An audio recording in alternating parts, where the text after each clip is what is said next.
Today, we're going to explore the fascinating customs of some Asian groups that may be unknown to you.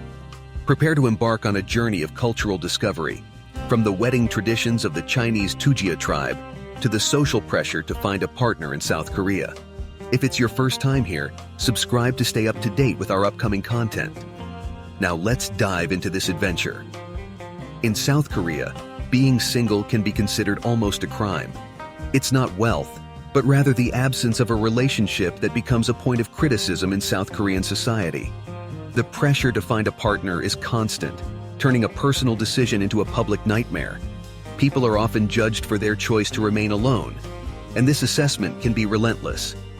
Korean entertainment promotes love and marriage, and it's common to see products and venues specifically for couples, such as matching t-shirts, watches, cinema seats, and even mobile phone plans. Many in South Korea view relationships as material goods that must be acquired, and if you don't do it, someone may do it for you. If you are single, don't be surprised if someone asks why and offers to help you find a partner. There's even a special word to describe those who have never been in a love relationship, translated as alone since the womb. This condition is often the subject of jokes. To avoid embarrassment, many young people choose to go out in balanced groups of men and women, facilitating mutual interest and the exchange of contacts for future one-on-one meetings. Older people may not follow this norm, but their dates are usually arranged by friends. Physical appearance is also highly valued. Men seek slimmer women, and women look for more robust men, leading many to follow strict diets to meet social expectations. Korean cuisine, based on rice, seafood, vegetables, and fruits, as well as fermented foods, facilitates this pursuit of the ideal physical shape. In a cultural twist, the Chinese Tujia tribe has a unique wedding tradition. Brides cry for up to a month before the wedding. This may sound strange or impossible, but it's an elaborate ceremony rich in details. The crying period starts with a minimum of 3 to 5 days and can extend up to a month. It's a way to celebrate the imminent wedding and assess the bride's virtue and intelligence by measuring how many crying songs she can sing. She is not alone in this process, as other women, even invited neighbors, join her on crying nights, singing and crying in a deeply cultural ceremony. The sisters take turns, accompanying each other in the bride's cries, a scene marked by emotion and occasional pauses for a meal. Separated from this, in a distant corner of the world, we find the so-called giraffe women, a specific tribe in Thailand that continues one of the Earth's most notorious traditions. Perhaps you have already come across an image of these unique women, known for the metal adornments they wear around their necks, attracting tourists from all over. These rings, a custom that can be described as ancient, still raise several questions. Do the necks really grow?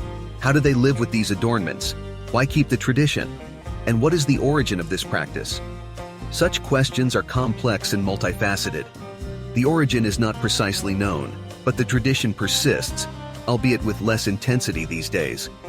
The underlying reason for the use of the rings remains shrouded in mystery. Some theorists suggest it may be linked to a desire to emulate the figure of the dragon, an entity revered in local folklore.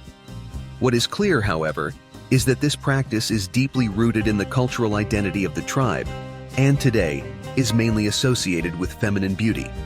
At the beginning, the girls of the tribe, starting from the age of 5, begin the tradition of wearing a single ring. As time goes by, the number of rings can increase, reaching up to 25 at most. Today, this tradition is more common among the older women of the tribe, while the younger ones are gradually abandoning the practice. Some still wear 1 or 2 rings on special occasions to attract attention. As for the Japanese, they have a peculiar culture of apologizing, even when they are thanking. This may seem like a half-truth, but let's understand better. The internet is full of comedic videos that exaggerate a very old practice of apologizing in Japanese culture. This expression suggests that sometimes words are not enough to show remorse. It must be demonstrated through a bow. However, these videos tend to exaggerate the act to make it more humorous. Kindness and courtesy are deeply ingrained in Japanese culture. Respect and empathy in Japan are more profound concepts than in many other nations. This respectful attitude is evident in the Japanese language itself, where the way of speaking varies with friends, supervisors at work, or even with parents. The language changes considerably in how one speaks about oneself or others, reflecting the Japanese tendency to apologize frequently. This practice of expressing gratitude through apologies is common in Japan. Often, the Japanese apologize for things that might seem insignificant to other cultures, such as the Brazilian one, where such behavior might be overlooked. For some Brazilians, this can be irritating. And you, how would you feel if someone were always apologizing? Share your opinion about these Asian habits in the comments, and don't forget to watch the other videos linked on the final screen. A big hug, and I look forward to seeing you in the next video.